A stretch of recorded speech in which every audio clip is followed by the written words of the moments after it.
we'll throw up all the promo stuff later this week. So that is that. So let's get into the stories this week. Of course, a little bit of breaking news since last night. After a 2+ year fight, Seneca Meadows has a local operating permit in Seneca Falls.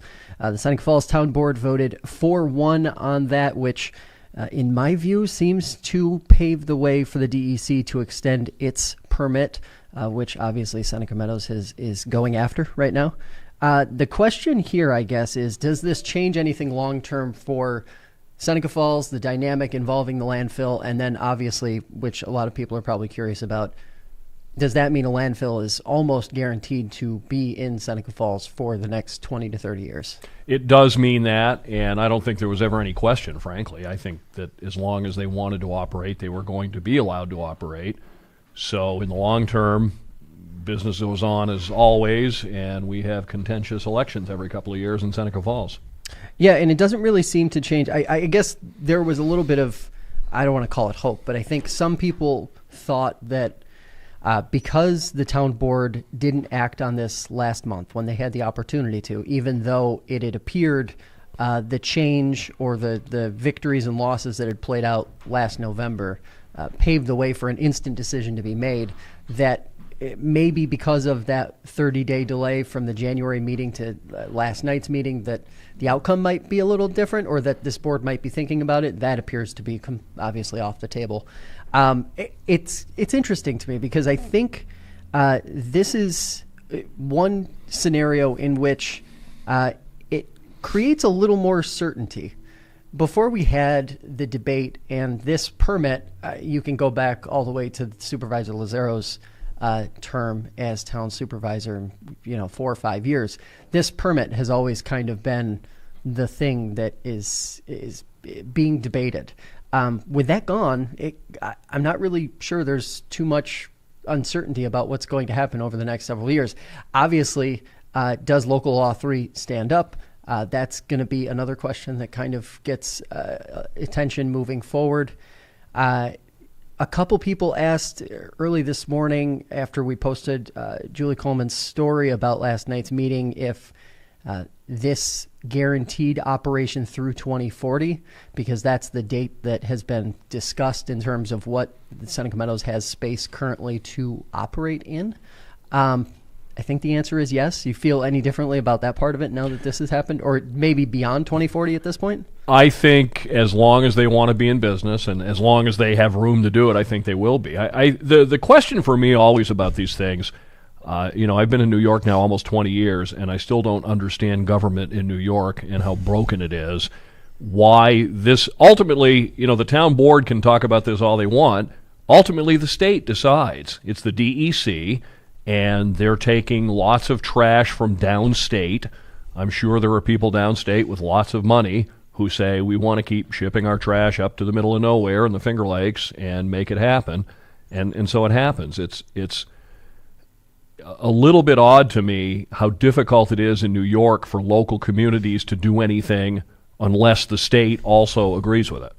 Yeah, I mean, we've seen closure of some smaller landfills around the state. I think of like the Auburn landfill, but at the end of the day, I think this is a little different because of its size. And what does shutting down a Seneca Meadows, one of the largest landfills, period, what does that entail compared to shutting down, say, smaller landfills? And I think that's, in terms of how I think the state is approaching it, is pretty much with that question in mind. Right. Can we shut down smaller landfills and limit the number of landfills that operate in the state and keep our larger landfills running? And unfortunately, I think where's New York City going to send their trash? If there's no Seneca Meadows, where is all that trash? Staten Island's pretty full. Yeah, and full disclosure on that one too. I mean, there are plenty of states outside of New York that are sending municipal solid waste to Seneca Meadows. I mean, New York City is a bigger contributor, but it's not the only big contributor, and it's not the only contributor that's sort of outside of the upstate region.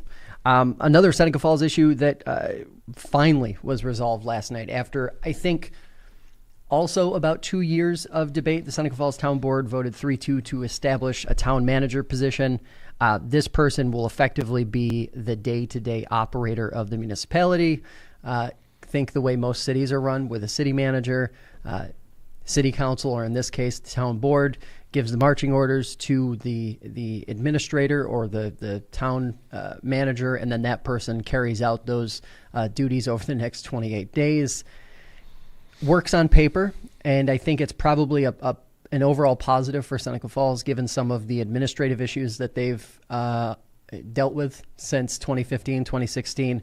But the question I really think that a lot of people in the community will ask is, does a municipality of this size need a town manager? And that really is the question. Absolutely. I looked it up. The town budget, I think it was the most recent one, was something in the neighborhood of $3.8 million.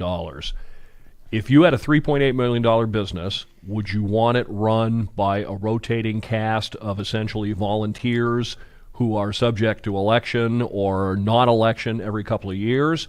Or do you want the continuity of someone who's got experience in all that kind of thing? I mean, it's anybody, you've covered board meetings, as have I.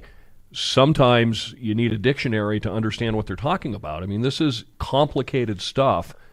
And so not only from the professional expertise point of view, but the continuity point of view. That's huge. So that you've got somebody who's going to be there all the way through, who is not completely not subject to political pressure, but is less subject to political pressure than, we talked about it a lot on this program, that the complexity of government is getting to the point where it's getting beyond our well-meaning but limited board people. I mean, most of the people that are on town boards don't have any real huge background in all of this stuff. So I think, yes, they do, and I think it's a good move.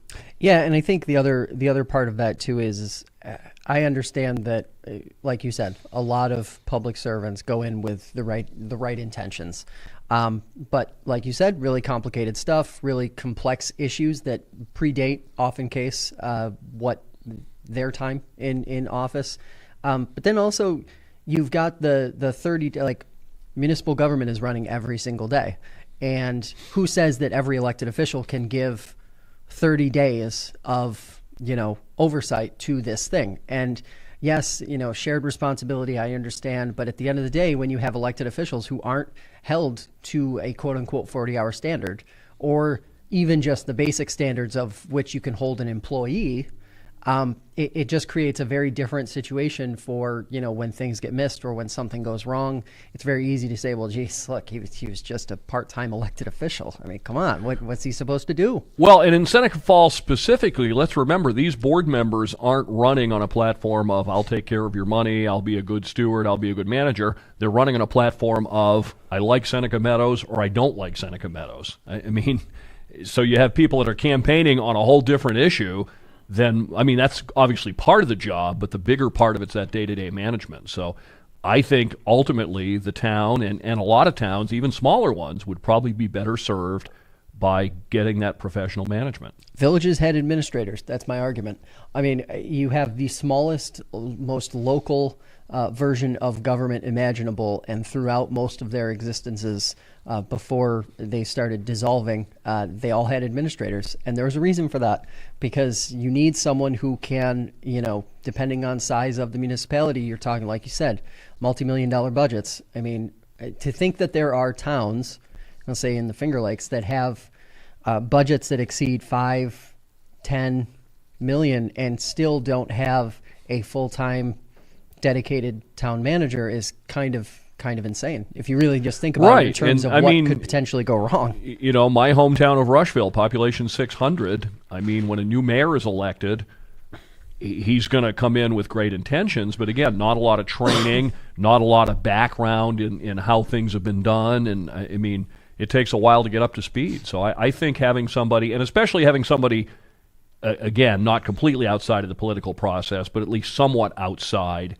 is a plus in these cases. And also, I'll say, for sake of some of that political pressure that you talked about, a dedicated manager or a dedicated administrator is going to be less apt to lean into that's the way we've always done it mantra, which is probably the biggest thing outside of just pure political pressure and kind of the divisiveness of politics at times that contributes to how municipalities, big or small, get a little stuck in the mud. So anything that you can do to kind of like shake that up and kind of have creative energy behind what's happening in a municipality is a great idea. Gubernatorial candidate Jumaane Williams was in the Finger Lakes this week calling for an